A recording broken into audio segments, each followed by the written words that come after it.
শাহবাগ মোড় ছেড়ে আবারও শহীদ মিনারে গেলেন এমপিওভুক্ত শিক্ষক ও কর্মচারীরা।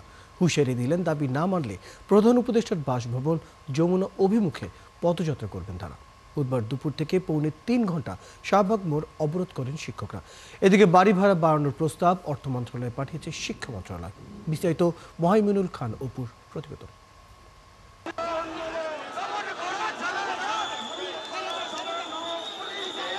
কেন্দ্রীয় শহীদ মিনার থেকে শাহবাগ মোড়ের কাছাকাছি যখন শিক্ষকরা, তখন তপ্ত দুপুর।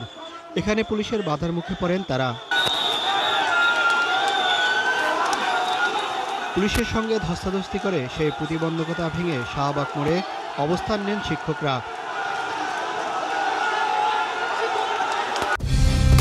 কালার এক্সপার্ট, জর্জ স্যাপ এবং মাইল্ড অন হ্যান্ডস টেকনোলজি সমৃদ্ধ অরিক্স ক্রিস্টাল ওয়াশ আপনার লন্ড্রি এক্সপার্ট।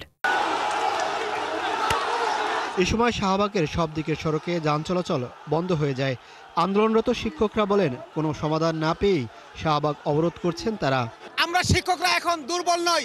আমাদের দাবি আদায় করার জন্য আমরা আমাদের এই শাহবাগ মোড়ে আজ থেকে আমরা লাগাতার ব্যারিকেড দিয়ে লাগাতার ধর্মঘটে যাচ্ছি। এ যাবৎকাল শহীদ মিনার ছিলাম, কিন্তু বাধ্য হয়ে আমরা শাহবাগ চত্বরে এসেছি। আজকে থেকে আমাদের ব্লকেট কর্মসূচি শুরু হয়েছে।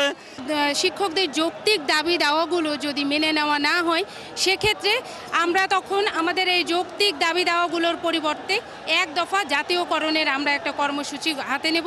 পৌনে ৩ ঘন্টা অবরোধ শেষে নতুন আলটিমেটাম দিয়ে সড়ক ছাড়েন তারা। প্রধান উপদেষ্টার বাসভবন মুখে যাত্রার হুঁশিয়ারি তাদের। এদিকে বেসরকারি শিক্ষা প্রতিষ্ঠানের শিক্ষক ও কর্মচারীদের বাড়ি ভাড়া বাড়ানোর প্রস্তাব অর্থ মন্ত্রণালয়ে পাঠিয়েছে শিক্ষা মন্ত্রণালয়। এতে ৫ থেকে ২০% পর্যন্ত বাড়ি ভাড়া বাড়ানোর প্রস্তাব দেওয়া হয়েছে। মহাইমিনুল খান অপু, ৭১, ঢাকা।